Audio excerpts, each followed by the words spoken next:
الشيطان الرجيم بسم الله الرحمن الرحيم الحمد لله رب العالمين والصلاة والسلام على رسول الله وعلى آله وصحبه أجمعين. Una po, ang aking pong binanggit ay pagpapakumbong kay Allah, ang nagbigisang tunay na Diyos, laban sa isinupang Satanas. Sa ngalan ni Allah, ang pinakamahabagin, ang pinakamapagpala. Ang lahat ng papuri ay nakuukol lamang para kay Allah na siyang Panginoon ng mga daigdig. Nawa ang kanyang kapayapaan ay kumasa kanyang mga propeta, lalo na ang propeta Muhammad sallallahu alaihi wasallam, ang huling suko, at sa kanyang mga pamilya, sa kanyang mga kasamahan, at sa mga taong kakahak sa tuwid na landas hanggang sa huling araw. Muli, sa aking mga kapatid mga Muslim, Assalamualaikum warahmatullahi wabarakatuh. Na ang ibig sabihin ay sumainyo ang kapayapaan, habag at pagpapala ng ating Panginoon na si Allah subhanahu wa ta'ala, at syempre sa mga kamag-anakan at sa mga anak, asawa ng yumao, isang mapayapa at magandang araw po sa inyong lahat, sa mapagpalang araw po. So tayo po ay nandito para damayan ang ating mga kapatid, ang ating mga kamag-anakan, para sa pagyaong ng kanilang mahal sa buhay, binawian ng buhay, no? At sa pagkamatay nito, huwag nating hahayaan na pagkatapos ng kanyang kamatayan ay hindi natin naiintindihan ang kanyang iniwan ng pananampalataya o relihiyon, no? Okay, mga kapatid, para po sa inyong kaalaman na ang yumao na ito ay isang Muslim. Tapos ito ay inyong tatay, inyong asawa, at alam natin na isa siyang Muslim. Ano pong ibig sabihin ng Muslim? Ang ibig sabihin po ng Muslim ay sumusunod, sumusuko at tumatalima sa lahat ng mga ipinaguutos ng ating tagapaglikha at tumalayo sa pagiging tumawan ng ating tagapaglikha. At ang kanyang relihiyon ay tinatawag ng Islam, na ang ibig sabihin ng Islam ay kinuha sa salitang salam, na ang ibig sabihin ay kapayapaan, salam, no? So ang relihiyon ng ating yumao na kapatid ay pagsunod, pagsuko at pagtalima sa kalooban ng nag-iisang Diyos, no? Ito yung tinatawag sa wikang Arabic na Islam, no? At ang sinasamba ng ating yumao na kapatid ay Allah. Ito ang Diyos na sinasamba ng ating kapatid at sinasamba nating lahat. Actually, pag sinabing Allah, ang sabi nila, ito raw di umano ay Diyos lamang ng mga Muslim. Pagka sinabing Allah, ito yung pangalan ng ating tagapaglikha. Pangalan ko tayong lahat na nandito ay mayroong kalikanyang pangalan. At sa pangalan na yan tayo makikilala. So kung ang Diyos na kinikilala natin ay may pangalan, yan po natin siya makikilala na siya nga yung totoong Diyos. As a Muslim, Allah ang tawag sa Diyos sapagkat ito yung literal talaga niyang pangalan, maging noon at maging ngayon. So ito yung sinasamba ng ating kapatid na yumao. Then, si Allah ang nag-iisang tunay na Diyos, si Allah ang walang pangangailangan, siya si Allah ang hindi umiinom, hindi kumakain, hindi natutulog, hindi mamamatay, at siya ay mananatiling buhay, al-hayy. So siya ay hindi ipinanganak at hindi nagkakaanak. Ito yung Diyos na kinikilala ng yumao nating kapatid. Then, siya yung Diyos na si Allah ang walang kahambing, walang katulad, walang kapares. So ito yung Diyos na kinikilala ng ating kapatid na yumao. Then, ang propeta, ang kinikilalang propeta bilang huling sugo ay ang propeta Muhammad sallallahu alaihi wasallam, sa kanyang kapayapaan. Si propeta Muhammad ay isang Arabo, isinilang sa isang lungsod ng Saudi Arabia na kung tawagin ay Makkah, no?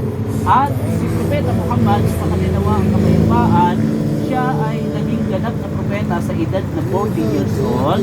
Then si propeta Muhammad ay kamag-anak mismo ni Jesucristo. No? Ang mga propeta ay magkakamag-anak, kaya si Propeta Jesucristo at si Propeta Muhammad ay magkamag-anak sila. Iisang lahi ang kanilang pinagmulan, si Abraham. Si Abraham, mayroon siyang dalawang anak, si Ismail at si Isaac. Sa lahi ni Isaac, doon nagmula si Jesus. Sa lahi naman ni Ismail, doon nagmula si Propeta Muhammad, sa kanila naman ang kapayapaan. So ito yung kinikilala na pinakahuling subong propeta ng ating kapatid na Yuba. No? Actually, ito pong pagdalaw po natin at pagsama po natin sa ating kapatid na ito, kami po ay hindi po kaano-ano ng ating kapatid. No? Hindi po kami nakilala, hindi po natin siya nakilala. O karami sa atin, lalo na po kami mga taga-Tarlac. No? Then, bakit po kami sumasama? Kasi, ang sabi ng ating tagapaglikha, innamal mu'minuna ikhwa. Sa chapter 49 ng banal na Quran, katotohanan, ang tunay na magkakapatid ay yung mga mananampalataya. Ibig sabihin, kahit hindi natin siya kanubo, no? Kung siya ay nag-claim sa kanyang sarili na siya ay isang Muslim at ang sinasamba ay Allah, tunay na siya ang totoo nating kapatid. Kaya makikita ninyo, kahit hindi natin na ano-ano, kapag siya ay isang Muslim, itinuturing natin na siya ay isang tunay na kapatid. Okay, naniniwala ang mga Muslim sa panahon na kung saan sila ay dadalaw sa kanilang yumao na kapatid. Sa pagdalaw pa lang ay mayroong gantimpalang nakalaan dito. No? Isa sa mga gantimpala nito ay ang kapag isang Muslim ay dumalaw sa kanyang kapatid na yumao, siya ay gagantimpalaan ng isang gabundok na kabutihan. No? Na kung tawagin ay hasana. No? So, ito yung khirat, ika nga. Tinatawag na khirat, hindi yung khirat ng mata. Hindi ang ibig sabihin ng khirat sa Arabic yun, kasi laki ng buntok, ika nga. Okay? Then, pagka ikaw ay nagdasal sa yumao nating kapatid, siya ay, o ang tao na nagdasal, siya ay pagkakaroon ng isang gabundok na gantimpala na kabutihan. So ito yung paniniwala na mayroon ang mga Muslim. Then, mga kapatid, para po sa inyong kaalaman, ang paglitid natin, nakikita ninyo mamaya, kakaiba sa inyong napapansin at nakikita, lalo na kung hindi kayo Muslim, sa Christianity, kapag ka ililibing, meron din naman silang kaparaanan. No? Sa ibang pananampalataya, kapag ka binawian ng buhay, isa ang kanilang gagawin. Una, tatawagan nila ang punerarya. Tama po? Tatawagan nila ang punerarya. Bakit? Kailangan siyang ibalsa mo. Okay? So, pagka naibalsa mo na, ilalagak siya ng ilang araw. Tama po, no? Then, as a Muslim, hindi po ganon. Kapag namatay ang isang Muslim, hindi po idadalhin sa punerarya. Wala pong ganon. Bakit? Kung papaano po ang isang Muslim na siya ay isinilang, kailangan babalik siya kung papaano siya isinilang. Ibig sabihin po nito, wala po tayong babawasin sa kanyang katawan. Wala po tayong babawasin. So, ibig sabihin, hindi siya pwedeng saktan. So, anong gagawin po sa kanya? Kukunin siya ng mga kalalakihang Muslim. Kung siya ay isang lalaki, ang ilan sa mga kalalakihan ay paliliguan nila itong yumao nating kapatid. Paliliguan siya. No? Sa pagpaligo sa kanya, iniingatan maging yung mga bagay na kanyang itinatago, yung kanyang aura, yung mga masisilang bahagi ng kanyang katawan ay tinatakpan pa rin kahit na siya ay lalaki at lalaki rin ang nagpapaligo. Okay? So, tinatakpan po ito. So, kung siya ay mayroong mga maruruming bahagi, kagaya halimbawa ng mga tokoko, ginugupitan po yan. Okay? Ginugupitan po yan. So, ngayon, pagka pinapaliguan ng isang yumao nating kapatid, pinapaalalahanan ang bawat nagpapaligo sa kanya, ingatan ninyo na masaktan ang kapatid natin na iyan. No? Huwag masusugatan ang kanyang katawan. Ganito po yung sinasabi sa Biblia na mahalin ninyo ang inyong kapwa according to Bible and Christian, no? So sa Muslim, iniingatan na huwag masaktan itong bangkay na ito. Nakita ko ninyo, kaya makikita ninyo pagka pinapaliguan yan, humihingi ng unan yung mga nagpapaligo kasi in case na baka pagka nabitiwan nila, baka bumaksak, no? So ganun po iniingatan siya. Then katulad din po ng buhay kung paano naliligo ang buhay. Shampoohan, sinasagot, ganun po yung ginagawa sa kanya. Okay? After that, siya ay lalagyan ng pabango. Ibabalot siya ng puting tela. No? Wala pong kabaong. Nakita ko din ito. Wala tayong kabaong na dala-dala, di ba? So, wala po tayong kabaong. Babalutin siya ng puting tela kagaya ng mga ginawa ng mga propeta. Like, halimbawa si Hesus Kristo. Si Hesus Kristo, noong di umano siya ay namatay ng 3 araw, 3 gabi, noon siya ay mamatay, binalot siya sa puting tela. Okay? So kung paano po yung ginagawa sa mga propeta, ganoon din po ang ginagawa ng mga Muslim hanggang ngayon. Okay? So pagkatapos po na ibalot siya sa puting tela, ang gagawin po ng mga Muslim na nandoon, sila po ay magdarasal. O, magsasagawa po ng pagdarasal ang mga Muslim, wala pong special, ha? Hindi mo po pwedeng gawin special kasi mapira si Juan, no? Magdadasal ka ng special para kay Juan kasi mapira siya, no?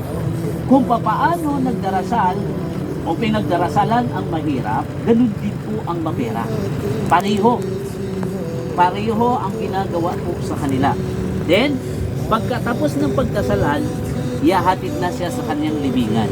At makikita ninyo mamaya ang libingan, hindi po katulad ito ng tawag dito sa Christianity na mayroong tinatawag na nicho. Tama po? Sa Islam, tinutupad mo yung kinakanta. Ano yung kinakanta? Sa lupa na ano yan? Nanggaling sa lupa, babalik ng pusa. Tama po yun. Okay. Galing sa lupa, magbabalik ng pusa.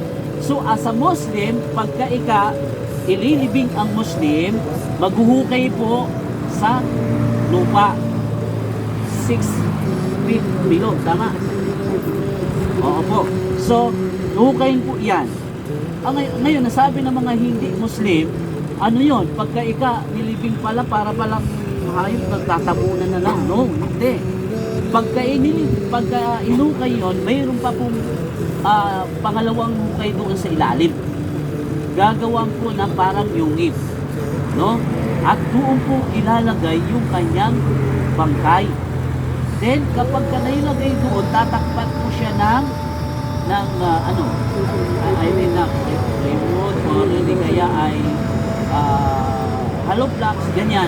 So, kapag tinabunan siya, ito yung bangkay, ito babagsak pa. So, hindi siya tatamaan.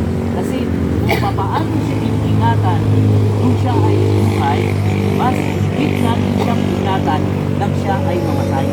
Kasi, wala na siyang magagawa sa kanyang sarili.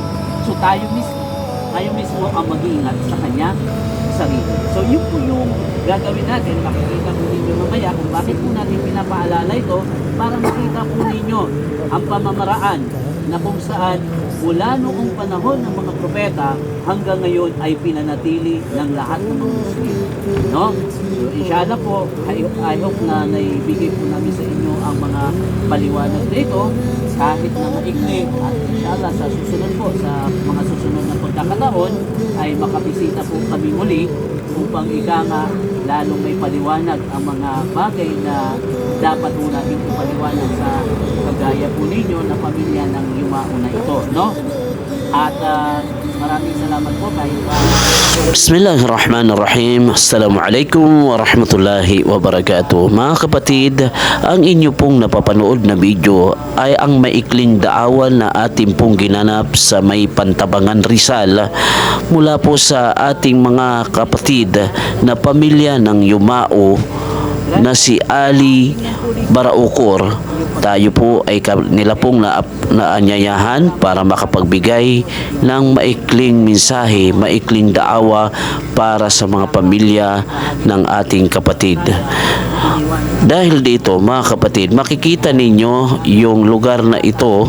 Ito pong lugar na ito ay ang isa sa ating pong mga inahatiran ng mga bangkay ng ating mga kapatid na kung saan dyan po sila inilalagak. Muslim Cemetery kung tawagin dito po sa Pantabangan, Rizal ng Nubaisia.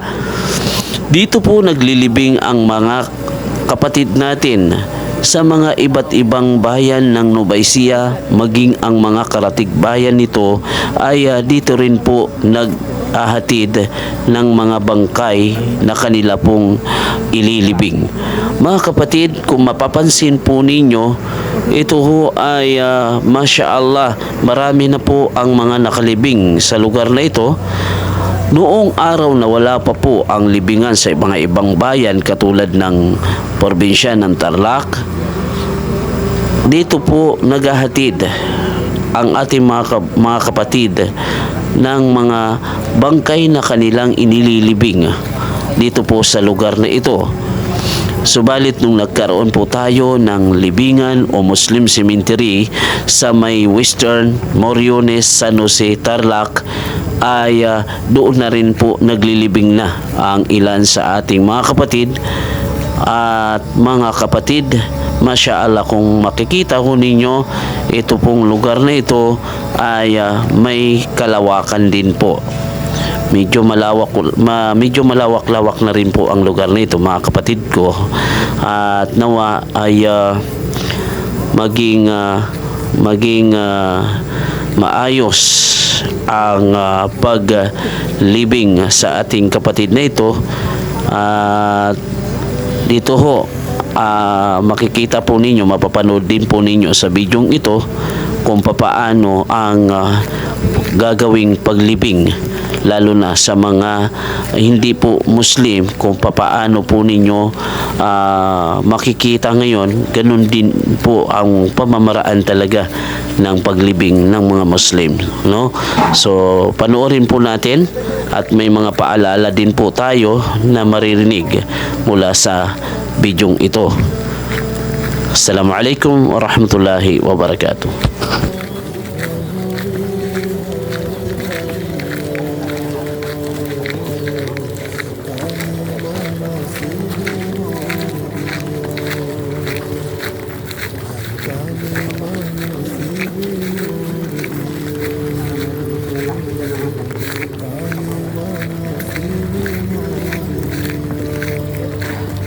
Hindi ka maliligo, nasa naman ko eh.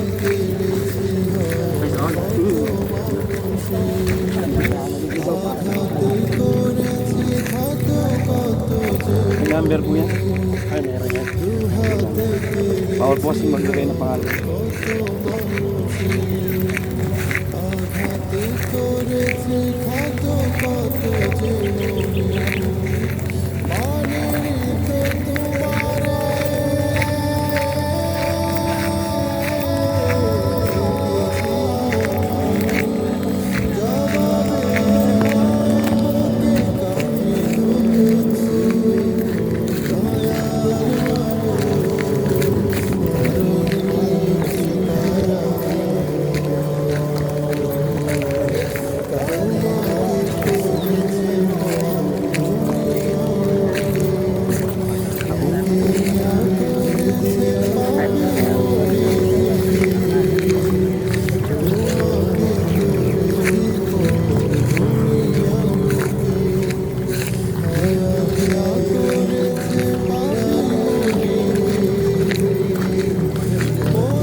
Meron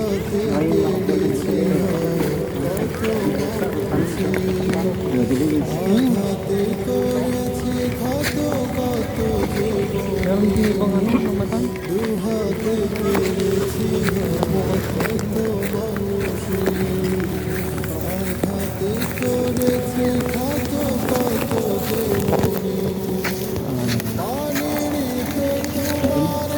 Eh, isa, kapita naman.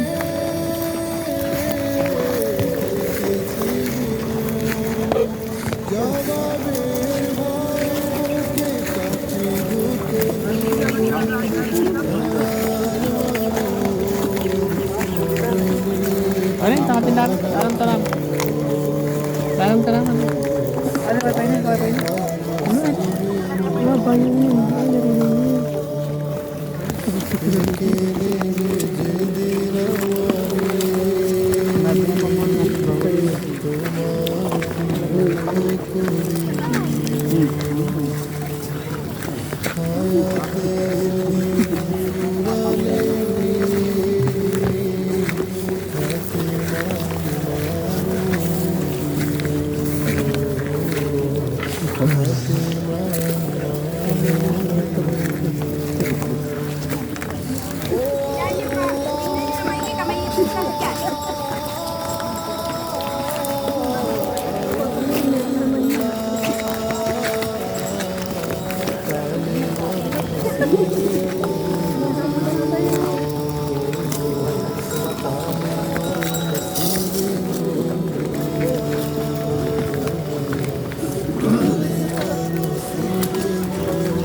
Ito yung ulo niya. Ay, hindarin mo. Magkano ka? Ay, ano? Buka ba yun?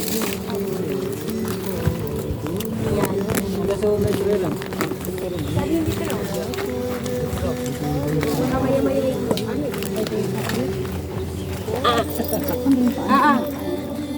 Ano? 180 daw ang ano, haba nun. 180 daw yun. Wala sa ulo. Ulo. Ano mo sa ulo? Bismillah, mga kapatid. Ito po yung pinakatahanan natin. Kahit na tayo ay gumawa ng malalaking bahay, dito pa rin tayo pupunta. Itong maliit na lugar na ito. Ano?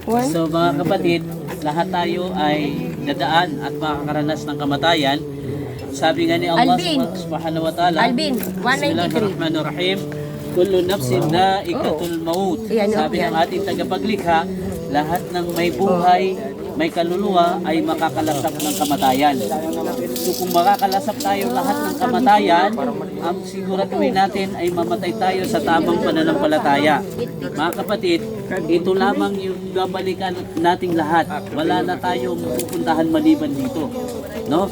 So dahil dito mga kapatid, pagmasdan natin yung ating kapatid, wag nating hayaan na ikakalimutan itong mga nangyari na ito.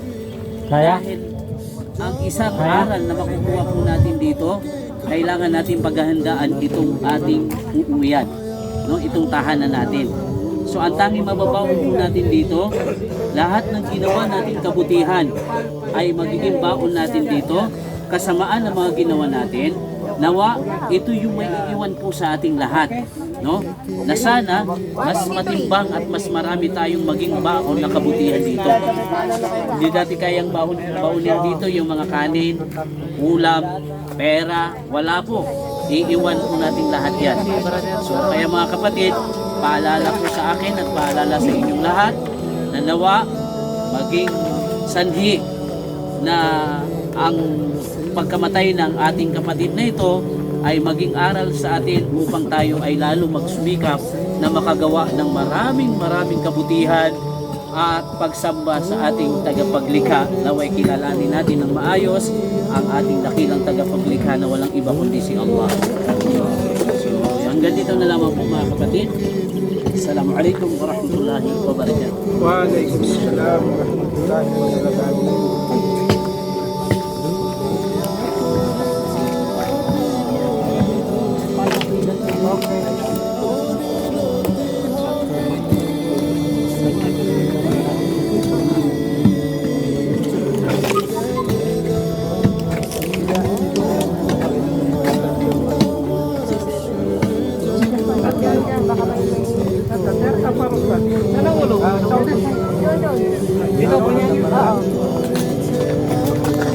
Ito kaya lang. Nakapuha po nga siya. Yung ulo. Yung ulo. Oh, yan yung ulo. Yan yung ulo. Yung pana dito. Kayo ang galing mo to yung ganito. Ayan. Hindi ko na. Nagaling mo nito. Sino ba ako? So, bakit na yung... Hawakan mo dito yan. Kabila. Yan, yan, yan. Oh, yan. Ano, hawakan mo doon. Yung isa dito, oh. Ibaba niyo yun, ibaba. Dahan-dahan. Yan, ganyan. Dapat manapos.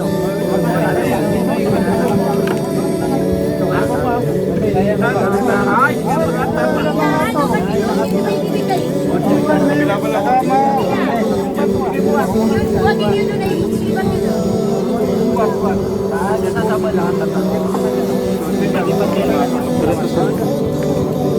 Dahan-dahan. Yan, baka malaglag yung ulo doon. Babalik yan, dada. Yan. Tapos, sumakit yung ano. Nakamuha ka nun. Oh, yan. Sa kanila yung bata. Sa kanila. At yung baga, dapat na naman at saka kulay siya. Andaan na, oh.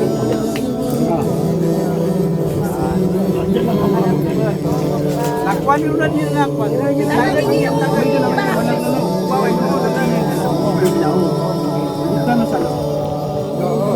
Oh, solo niya na kaya.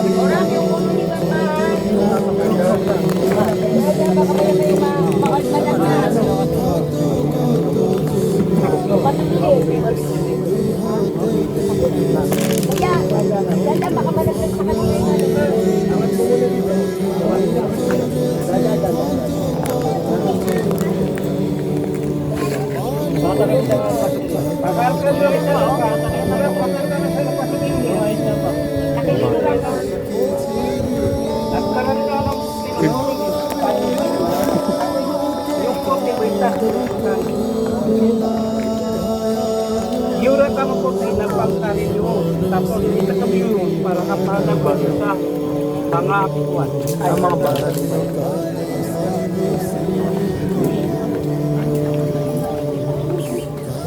Diba dapat sa kinikyan na natin yung salupan. Malapin yung salupan para di ka malupan. Para di ka utot.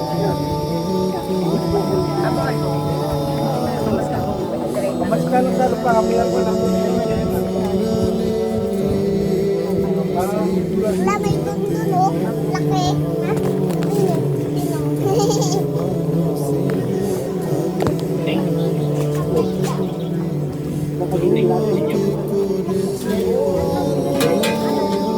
Anak mo ba yan?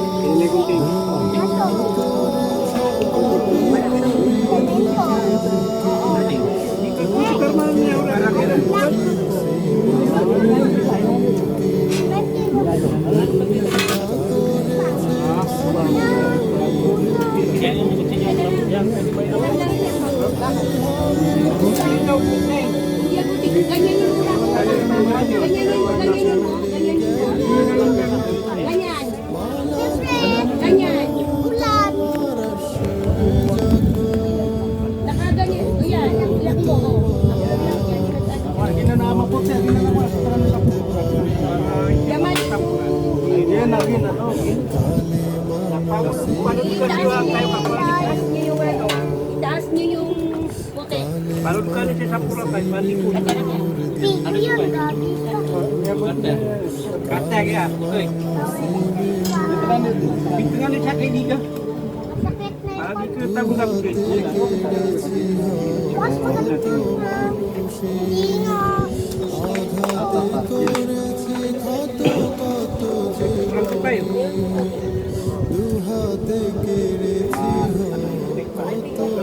Walang pada yung kawin. Wow. Papasok yung kawin pala lang. Baba. Kasi meron sana na sa kuwan. Kasi kumpanya. Kumpanya sa sana yan. Hindi meron sa ano yung sana.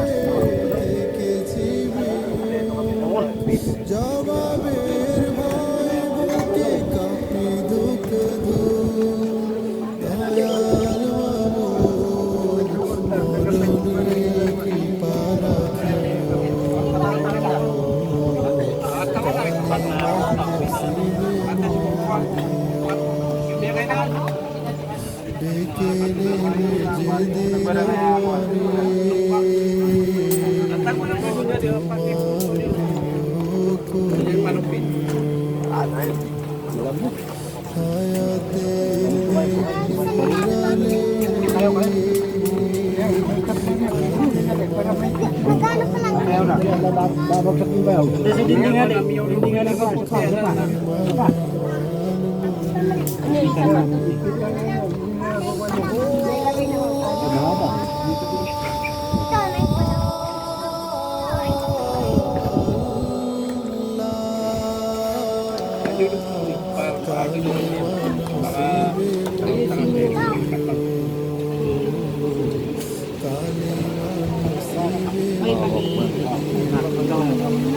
Tusok. Ako yung Alvin. Eh, tita. Ora.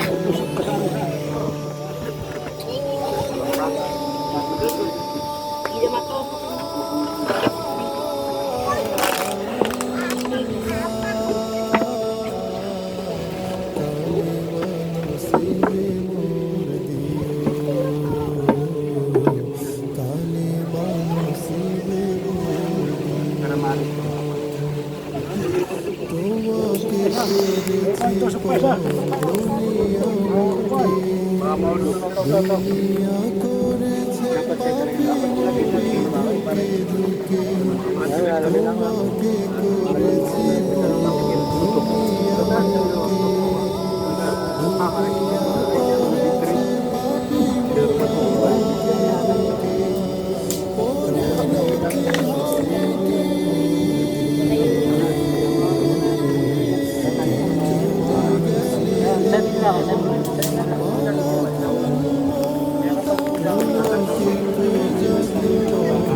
Alin?